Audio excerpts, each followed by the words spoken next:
ان پڑھ اور جاہل لوگوں میں سے اکثریت اور بعض پڑھے لکھے عاملوں اور نجومیوں کے پاس جا کر لکی نمبر پوچھتے ہیں کہ جناب میرے نام کا لکی نمبر کیا ہے۔ وہ یہ سمجھتے ہیں کہ اگر لکی نمبر مجھے مل گیا تو کامیابی میرے قدم چومے گی، خوش قسمتی مجھے گلے لگا لے گی اور میرے لیے دولت کے خزانوں کی چابیاں ملنا آسان ہو جائے گا، شہرت مجھے اپنی آغوش میں لے لے گی۔ یہ سب وہم اور خیال ہے۔ یوں ہی بعض ایسے ہی وہموں کے شکنجے میں جکڑے لوگ عاملوں اور نجومیوں سے گاڑی کا پلیٹ نمبر، اپنی قسمت کے حالات پوچھتے ہیں۔ آپ اخبارات میں بھی پڑھتے ہیں کہ جناب یہ آپ کا ہفتہ کیسا رہے گا، آپ کا سٹار کون سا ہے اور آپ کو کیا کرنا چاہیے، وغیرہ وغیرہ۔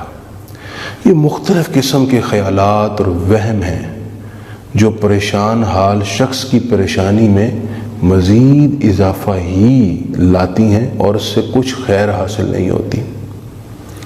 ہماری سوسائٹی میں اس وقت جو آدمی پریشان ہے وہ بڑی آسانی سے ایسے پیشہ ور اور بناوٹی نجومیوں اور کاہنوں اور عاملوں کے ہتھے چڑھتا ہے اور جو بچا کچا سرمایہ ہے وہ بھی لٹا دیتا ہے۔ بلکہ بعض اوقات تو بڑے تکلیف دہ اور ہوش ربا واقعات سننے میں آئے کہ خواتین اس طرح کے معاملات میں اپنی عزتوں سے بھی ہاتھ دھو بیٹھی۔ اللہ تعالیٰ ہدایت دے اور صراط مستقیم پر چلائے۔ یہ بات ہر مومن کو اپنے دل و دماغ میں نقش کرنی چاہیے۔ ہمارے بنیادی اسلامی نظریات میں سے ہے کہ اس کائنات میں چھوٹا یا بڑا کوئی واقعہ اللہ تعالیٰ کی منشا اور حکم کے بغیر واقع نہیں ہوتا۔ وہ چاہے تو پتہ حرکت کرتا ہے، وہ چاہے تو بندہ سانس لیتا ہے، وہ چاہے تو خوشی آ گھیرتی ہے، وہ چاہے تو مصیبت گلے پڑ جاتی ہے۔ قرآن مجید سورہ حدید میں اللہ تعالیٰ نے ارشاد فرمایا ما اصاب من مصیبت فی الارض ولا فی انفسکم الا فی کتاب من قبل ان نبرأها ان ذلک علی اللہ یسیر، کہ تمہیں جو بھی زمین میں مصیبت پہنچتی ہے یا تمہاری جانوں پر جو مصیبت آتی ہے، اس سے پہلے کہ اللہ اس مصیبت کو پیدا کرے وہ ایک کتاب میں لکھی ہوئی ہے اور یہ اللہ کے لیے بہت آسان ہے۔ تو اللہ تعالیٰ پر یقین کا تقاضا یہ ہے کہ ہر خیر اور شر کو اللہ تعالیٰ کی طرف سے قبول کیا جائے اور پھر شریعت مطہرہ کی تعلیم کے مطابق تدابیر اختیار کی جائیں۔ خیر ہو تو شکر ادا کریں، شر ہو تو اس سے بچنے کے اللہ تعالیٰ کی طرف رجوع کریں۔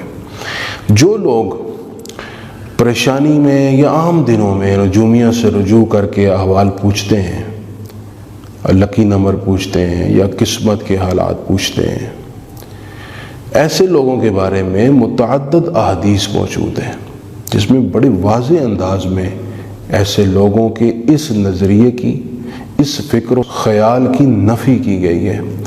آپ صلی اللہ علیہ وسلم نے ارشاد فرمایا من اتی عرافا فسألہ عن شیء لم تقبل له صلاة 40 لیلۃ، جو کسی نجومی کے پاس گیا اور اس سے کچھ پوچھا، کچھ حالات دریافت کیے، فرمایا اللہ اسے اتنا ناراض ہوتا ہے کہ اس کی 40 دن کی نمازیں قبول نہیں کرتا، 40 دن تک اس کی نمازیں قبول نہیں فرماتا۔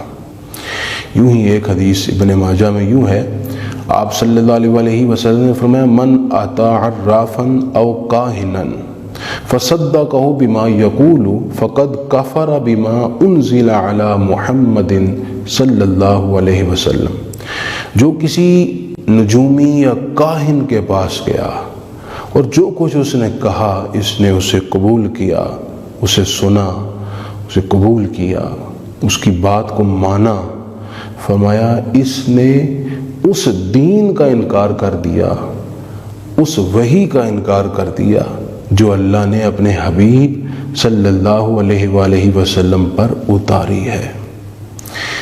بخاری شریف میں حدیث پاک ہے، حضرت زید بن خالد الجہنی رضی اللہ تعالیٰ عنہ کہتے ہیں کہ حدیبیہ کی صبح نماز فجر کے بعد حضور علیہ السلام نے فرمایا کہ اے صحابہ، تم جانتے ہو کہ اللہ تعالیٰ نے اپنے بندوں کے بارے میں کیا فرمایا؟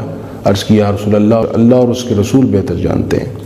آپ نے فرمایا کہ اللہ نے فرمایا کہ بندوں میں سے بعض نے ایمان کی حالت میں صبح کی اور بعض نے کفر کی حالت میں صبح کی۔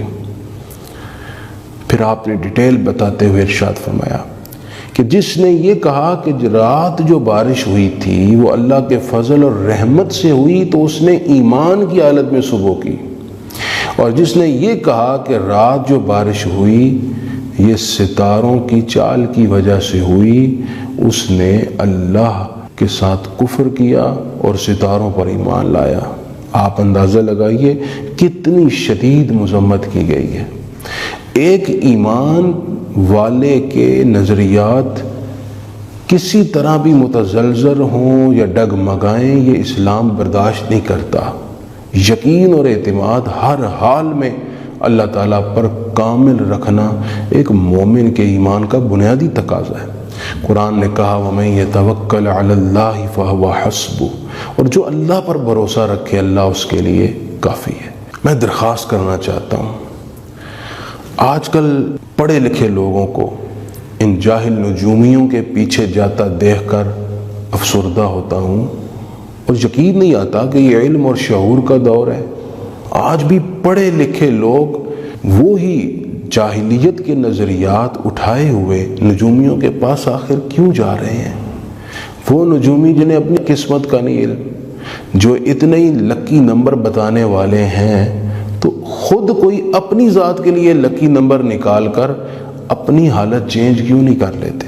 خود فٹ پاتھوں پر بیٹھے ہیں، چھوٹے چھوٹے کمروں میں ذلیل اور رسوا ہو رہے ہیں، جو جھوٹے مختلف قسم کے بہانے اور ڈرامے بنا کر اپنی ایڈورٹائزمنٹ کر رہے ہیں اور لوگوں کو اپنے دام میں فریب میں پھنسانے کے لیے جد و جہد میں لگے ہوئے ہیں۔ وہ اتنا ہی کچھ جانتے ہوتے اپنی فیملی کے حالات کیوں نہ چینج کر لیتے؟ آپ اسی بات سے سمجھ لیجئے یہ سب ڈرامہ ہے، یہ برے خیالات ہیں۔ لکی نمبر میں اللہ تعالیٰ نے کسی کی قسمت کا راز نہیں چھپایا ہوا، نہ ہی اس طرح کے نمبروں سے کوئی حالت چینج ہونے والی ہے۔ ان فریب کاریوں سے نکل آئیے، اپنی مزید توانائیاں اور سرمایہ اس طرح کے وہموں پر، اس طرح کی جاہلانہ حرکتوں پر صرف نہ کیجیے۔ اللہ تعالی ہم سب کا حامی و ناصر ہو، ہمیں سیدھے راستے پر چلائے اور قائم رکھے۔